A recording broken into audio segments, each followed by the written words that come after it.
वहां डेरिवेटिव नहीं किया था फंक्शन का।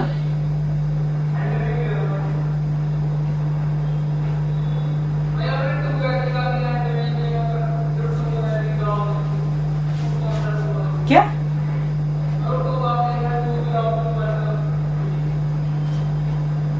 दो पर ये डिफाइंड नहीं है, दो एक पॉइंट इस इंटरवल में लाई करता है। अगर इसीलिए रोल्स थ्योरम एप्लीकेबल नहीं है। सपोज मेरे पास यहां हो जाता x-4, तो ये कहां पर डिफाइंड नहीं है? 4 पर।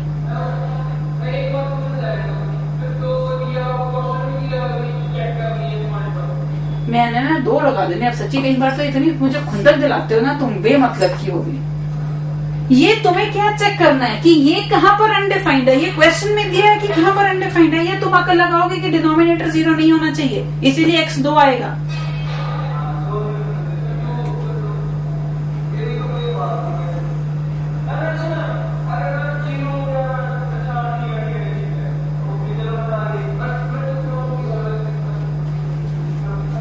फंक्शन है tan x और इंटरवल है 0 से पाई। फंक्शन है tan x, इंटरवल है 0 से पाई। बताओ जी, जल्दी जल्दी बताओ। tan x फंक्शन है, इंटरवल है 0 से पाई।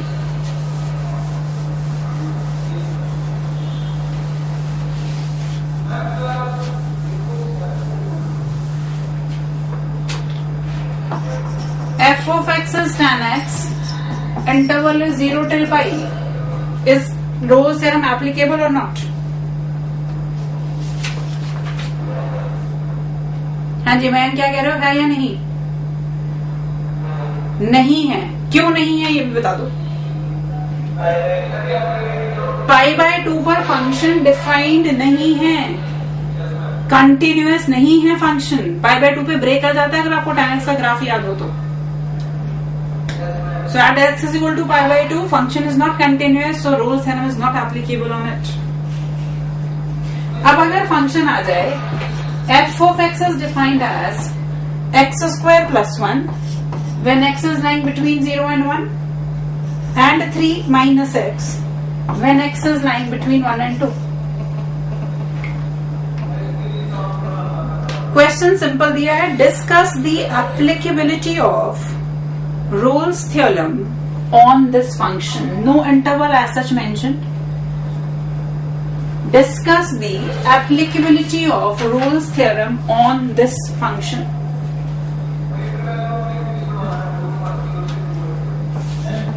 हाँ जी, tan x वाला क्वेश्चन एक बार फिर से समझा देते हैं। tan x फंक्शन था, इंटरवल है 0 से पाई। रोल्स थ्योरम एप्लीकेबल होने के लिए 2 चीजें होनी चाहिए, एक फंक्शन को 0 से पाई में कंटिन्यूअस होना चाहिए, इसमें डिफरेंशिएबल भी होना चाहिए। तो पहले हम कंटिन्यूटी चेक कर लेते हैं, क्योंकि अभी हम क्या कहते हैं कि अगर एक फंक्शन किसी पॉइंट पर कंटिन्यूअस नहीं है तो ऑब्वियसली वहां डिफरेंशिएबल नहीं हो सकता, लेकिन कंटिन्यूअस हो फिर भी वो डिफरेंशिएबल ना हो, ऐसा हो सकता है। तो पहले कंटिन्यूटी देखते हैं। हमें पता है π/2 पर tan की वैल्यू क्या हो जाती है? इन्फिनिटी। इन्फिनिटी हो जाती है, इसका मतलब क्या है? ब्रेक है। अगर आपको याद हो, tan x का ग्राफ हम प्लॉट किया करते थे, ये 0 से π/2, ये π/2 to पाई। तो इस पॉइंट पे आके ब्रेक हो गया ना ग्राफ, कंटिन्यूअस ब्रेक तो नहीं है ग्राफ। इसका मतलब एप्लीकेबिलिटी नहीं हुई रोल्स थ्योरम की। ठीक है जी, हाँ जी बोलो, इस पे बोलो। हाँ जी बताओ बेटा, इस पे एप्लीकेबल है? नहीं है, बिल्कुल ठीक है। क्यों नहीं है वो भी बता दो। क्योंकि डिफरेंशिएबल नहीं है। कहां पर डिफरेंशिएबल नहीं है? 1 पर नहीं है। अब हमारे पास वही चीज आ गई, दोनों पॉलिनोमियल फंक्शन है, x² + 1 भी पॉलिनोमियल है, 3 - x भी पॉलिनोमियल है। तो सिर्फ एक ही ऐसा पॉइंट हो सकता है जहां पर ब्रेक लग रहा है फंक्शन में, जहां पर फंक्शन या तो कंटिन्यूअस नहीं हो सकता या तो डिफरेंशिएबल नहीं हो सकता, या फिर दोनों भी हो सकता है। तो हमें दोनों चीजें चेक करनी पड़ेंगी। कंटिन्यूअस के लिए क्या करोगे, left hand limit right hand limit है। फिर डिफरेंशिएबिलिटी चेक करनी है तो left hand derivative right hand derivative. अगर तो ऑब्जेक्टिव का क्वेश्चन है फिर तो सीधे सीधे डिफरेंशियल ले लोगे 2x और -1, 1 पर ये 2 हो गया, ये -1, सो लेफ्ट हैंड डेरिवेटिव 2 है, right hand derivative -1, not differentiable. Not differentiable, Rolle's theorem not applicable. हाँ जी, नहीं जी, बिल्कुल नहीं कर सकते। अगर सब्जेक्टिव में क्वेश्चन है तो left hand derivative right hand derivative पूरी कहानी लिख करके दिखाएंगे और फिर बताएंगे कि दोनों बराबर नहीं है।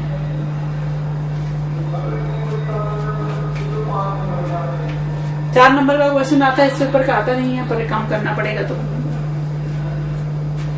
ठीक है जी।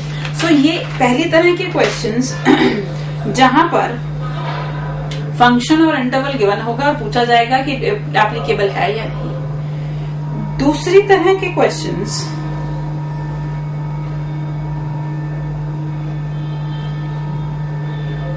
चलो एक क्वेश्चन और कर लो जरा, बताओ जरा। फंक्शन है x cube, function is x cube minus 6x square plus 11x minus 6 और इंटरवल है 1 से 3। x cube minus 6x square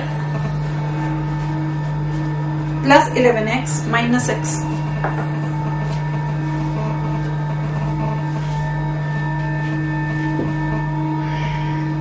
interval है 1 से 3। आपने बताना है क्या इस पर रोल्स थ्योरम वेरीफाई हो रही है कि नहीं हो रही।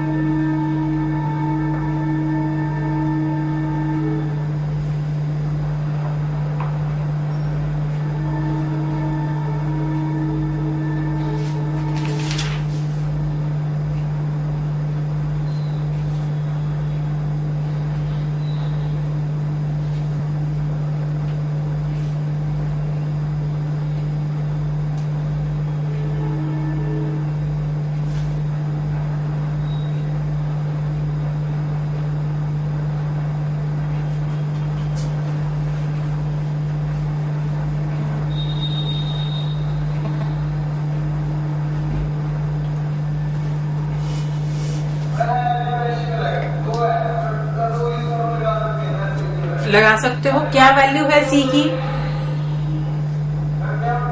सी की वैल्यू क्या है, डेरिवेटिव किस पॉइंट पे 0 बन रहा है।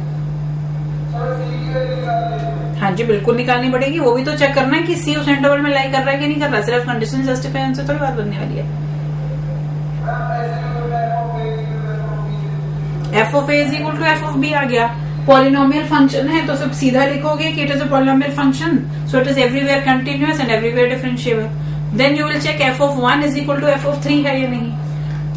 अगर है तो क्या होना चाहिए, एक वैल्यू होनी चाहिए सी जिस पर डेरिवेटिव ऑफ फंक्शन 0 बने। तो वो वैल्यू निकाल के बताओ क्या आएगी।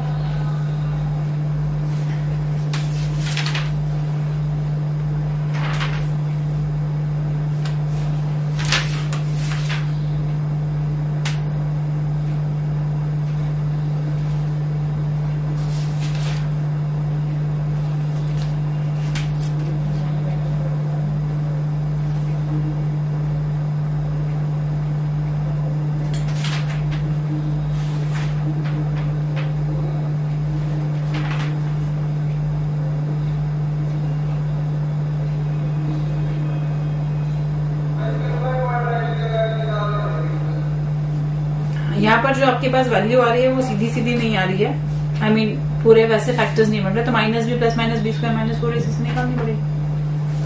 और वो वैल्यू आ रही है आपकी 2 प्लस माइनस 1 अपॉन रूट 3।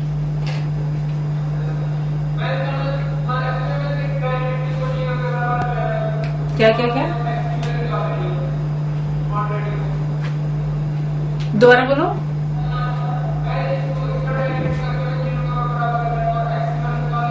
हाँ बिल्कुल एक्स की वैल्यू चाहिए। बिल्कुल हम क्या कह रहे हैं, एफ डैश सी 0 तो आप उसको एफ ऑफ सी लिख लो, पहले एक्स की जगह सी डाल दो अगर ऐसी कंफ्यूजन है। डेरिवेटिव करोगे एफ डैश सी, 0 से बराबर करके सी की वैल्यू निकालो। ठीक है बच्चों, चलें आगे। लिखो जी फटाफट। फंक्शन है sine x plus cos x minus 1। अगला function sine x plus cos x minus 1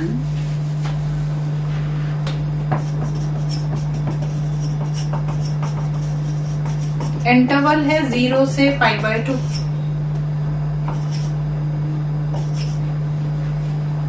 sign x plus cos x minus 1 interval is from 0 to π/2।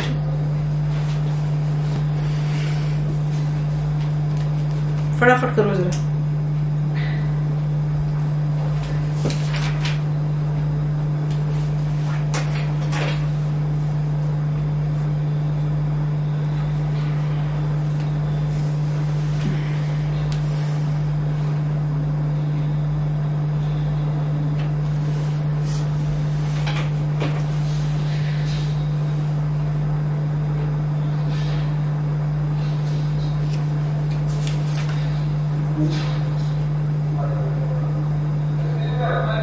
हाँ जी,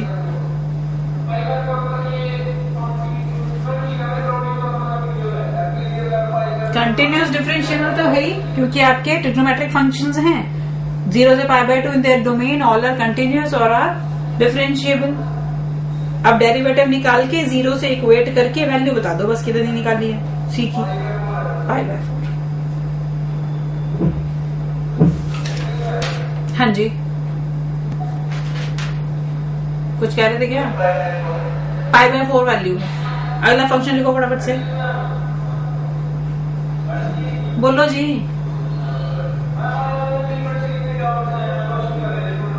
किसके डाउट है?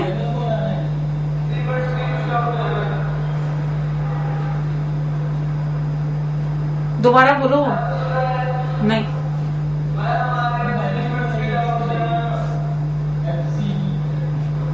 सी की वैल्यू π/4। और डाउट्स हैं, किसके डाउट्स हैं, किस चैप्टर के डाउट है वो नहीं समझ में आ रहा मुझे। लिमिट्स के क्लास के बाद पूछ लेना, अगली क्लास में पूछ लेना। अपने आप कह रहे हो डाउट्स हैं, फिर अपने आप ही कह रहे हो अगली क्लास में पूछ लेना, तो पूछ लो। क्वेश्चन लिखो अगला, x इंटू एक्स प्लस 3। फटाफट करो जरा। x into x plus 3 into e power minus x/2। x into x plus 3 e power minus x/2। Interval है -3 से 0। -3 से 0 इज द इंटरवल। क्या रोल थ्योरम एप्लीकेबल है या नहीं, ये बताना है।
एप्लीकेबल वैल्यू क्या है फंक्शन की, आई मीन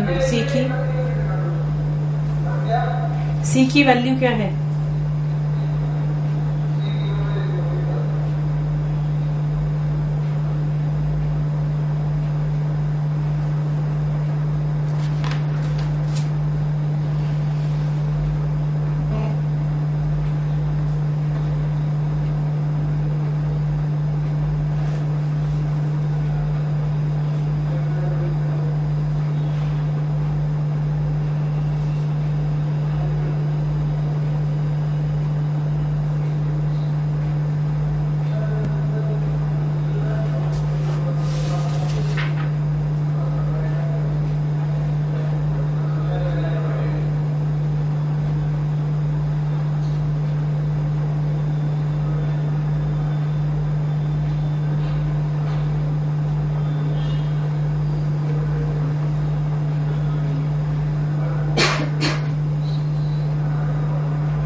सी की वैल्यू बता दो मुझे। अच्छा, अप्रोक्सीमेटली क्यों भाई? सीधा -3 नो,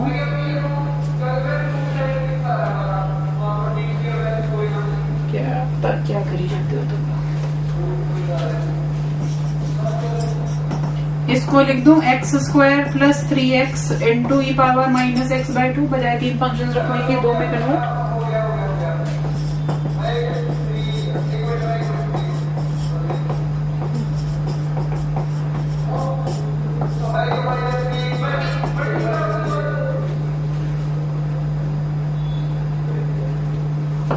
बस बोलते जाओ, तुम करना कुछ ना।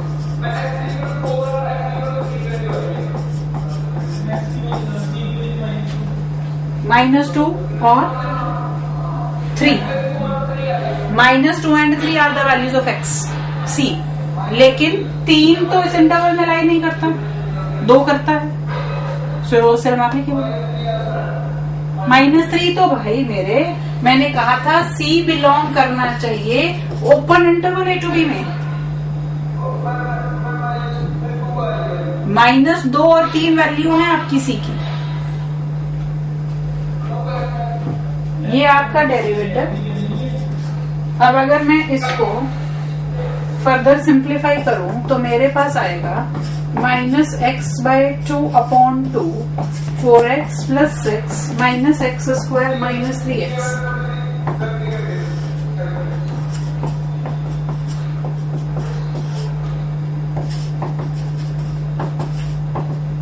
मुझे करना है इसको 0 के इक्वल। क्या ये फंक्शन कभी 0 हो सकता है? एक्सपोनेंशियल फंक्शन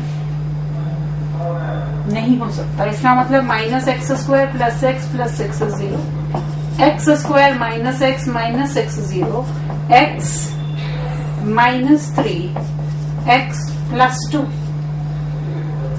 तो x की 2 वैल्यू है -2 और 3। 3 इस इंटरवल में लाई नहीं करता, लेकिन -2 करता है। So I will say it is applicable. Yes, I should have at least one point in this interval for which derivative becomes 0.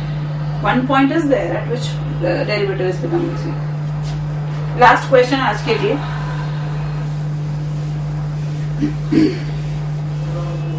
And that is, it is given that for the function f of x is equal to x³ - 6x² plus ax plus b on the interval 1 to 3, Rolle's theorem is applicable. It is given that for the function f of x is equal to x³ - 6x² plus ax plus b, the Rolle's theorem is applicable. Find the values of a and b. Find the values of a and b if it is given that f of 1 is equal to f of 3 is equal to 0.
ए और B की value चाहिए। हाँ जी, ए की value, हाँ, और B, A11 B -6। सीधा सीधा निकल जाएगा। यहाँ तो f(1) f(3) दोनों 0 गिवन है, वहीं से आपको a और b में 2 इक्वेशंस मिल जाएंगे। उन्हें सॉल्व करके आपको a b की वैल्यू मिलेगी। a की वैल्यू आ रही है आपके पास 11 और b की आ रही है -6। So this is second kind of questions that are given to you, applicable है।